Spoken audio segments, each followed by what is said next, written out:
Le 26 février 2022, le porte-parole du gouvernement somalien Mohamed Mwalimou a été autorisé à présenter sa candidature aux élections législatives. Il fait partie d'une liste de 11 candidats dont les dossiers ont reçu l'aval de l'équipe fédérale des élections indirectes dans la région de Hirshabelle. La candidature au poste de député de Mohamed Mwalimou a été acceptée après son retour d'une hospitalisation de 40 jours en Turquie. Il a été victime d'un attentat à la bombe le 16 janvier 2022 à Mogadiscio.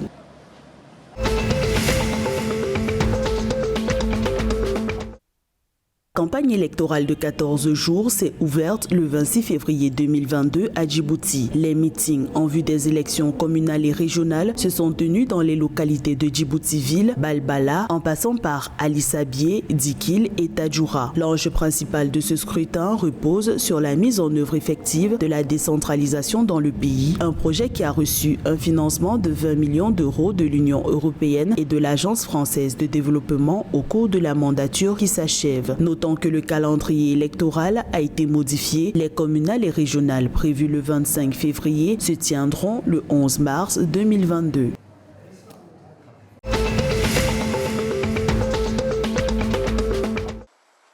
Dans le cadre du tarif extérieur commun, un droit de douane de 35% sur les produits finis a été imposé au sein de la communauté d'Afrique de l'Est. Cette mesure vise à renforcer le commerce intra-régional, la production industrielle, les recettes fiscales et la création d'emplois dans le bloc régional. L'introduction de droits de douane de 35% sur les produits finis importés pourrait accroître le commerce intra-régional de 18,9 millions de dollars. De plus, la production industrielle de la région augmentera de 0,04% à 12,1 millions de dollars. La nouvelle tarification douanière s'appliquera sur les textiles, l'acier, les huiles végétales, le cuir et les automobiles.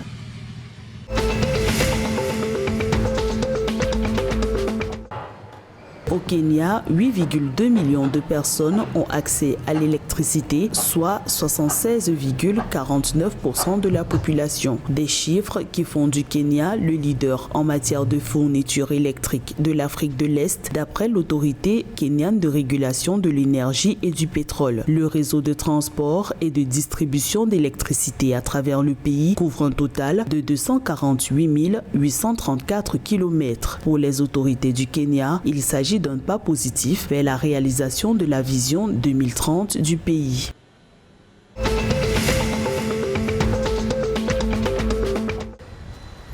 Le Burundi envisage l'expansion de son principal aéroport, l'aéroport Melchior Ndadaye de Bujumbura. Dans cette optique, le Burundi a signé un accord avec la Chine pour le lancement du projet de réhabilitation, d'extension et de modernisation de cette infrastructure le 26 février 2022. Selon les deux parties, ce projet en examen depuis 2020 a été retardé par la pandémie de Covid-19. Baptisé du nom du premier président démocratiquement élu du pays, l'aéroport Melchior Ndadaye a été inauguré en 1952.